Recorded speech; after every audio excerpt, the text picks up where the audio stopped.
You know, it can be pretty difficult sometimes to really think about putting the Lord first in everything. We bandy that term around a lot, but what can it actually practically look like in our lives? In this video, I'm going to share just a couple of ways to be able to remember and re-put God as first in your life. Hi there, I'm 𝐉𝐨𝐻𝐵 from Soul Solutions Coaching, where we empower the 2.0 version of you. On this channel, we love sharing practical ways that you can walk and talk with Jesus every day. So if you're new here, consider liking and subscribing this channel and share this with your friends and family.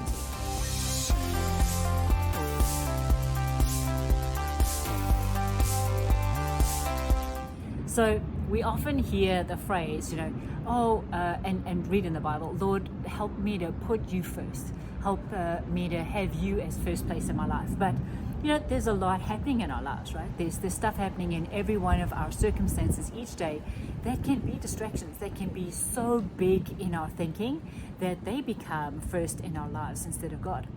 And so some of the things that we can do to help with that are really all starts with the posture of our heart. It starts with, do we want to trust God?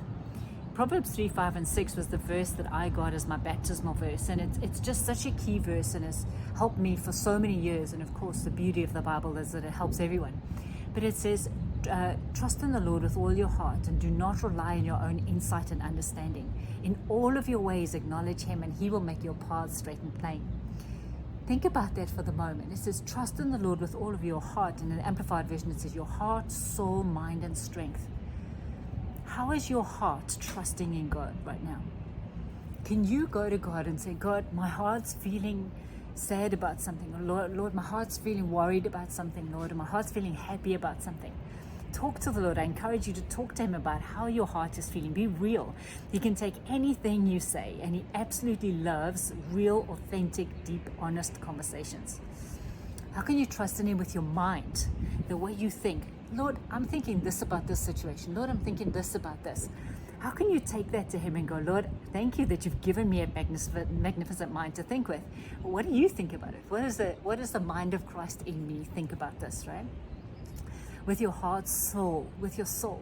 Lord, I'm a bit concerned about this. Or Lord, this is really hard to do. I need your help to help me to be disciplined this way, or think this way, or do something this way, right? And all of your strength. You know what? It's not our strength, right?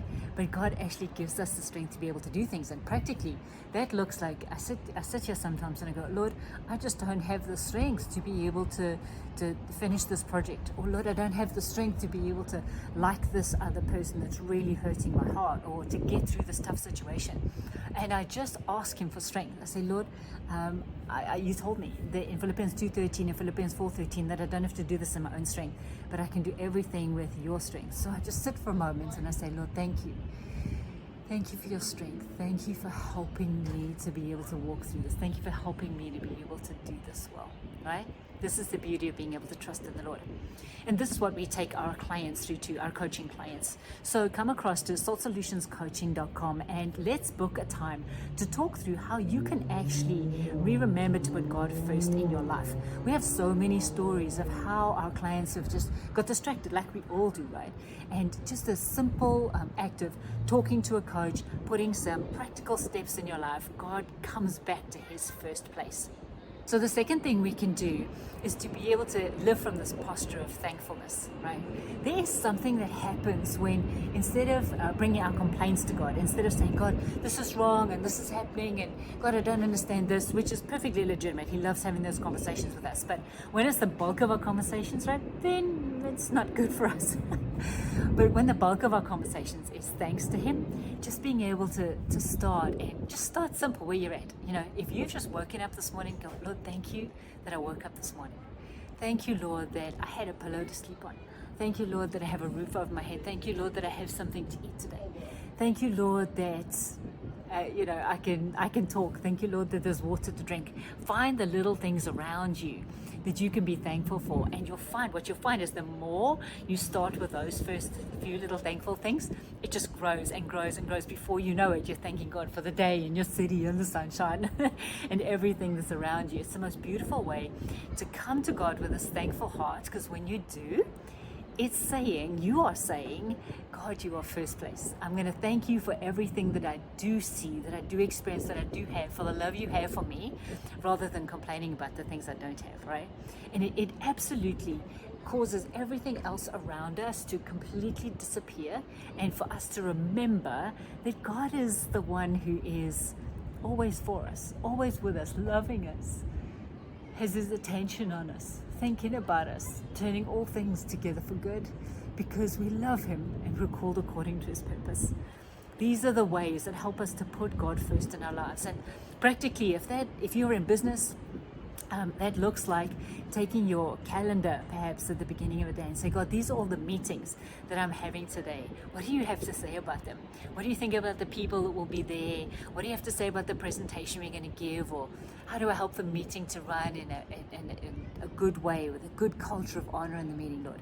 If you are a stay-at-home parent, to be able to say, Lord, thank you. Thank you for these kids, my circumstances that we get to be in. Thank you for your wisdom. Thank you for your love. Help me to love on the people in front of me the way you love on them, right? If you are in a service job, if you're serving people in a certain way, say, Lord, how do I serve them with love today? Show me how to love on the person in front of me today. There are so many beautiful ways, and just simple questions and a posturing of our heart towards God that can remind us to put him first, and actually puts him in first place in our life. So have fun doing this with him this week, and ask him for help. I ask him all the time. I say, Lord, give me the strength to be able to do this. Help me to remember to put you first. Help me to remember to keep you at the front of my prayers, right? Before I complain about things, to keep you at the front of my planning, instead of going my own way. It's the most beautiful way to live. So as always, Jesus is inviting you on an adventure today. Will you accept?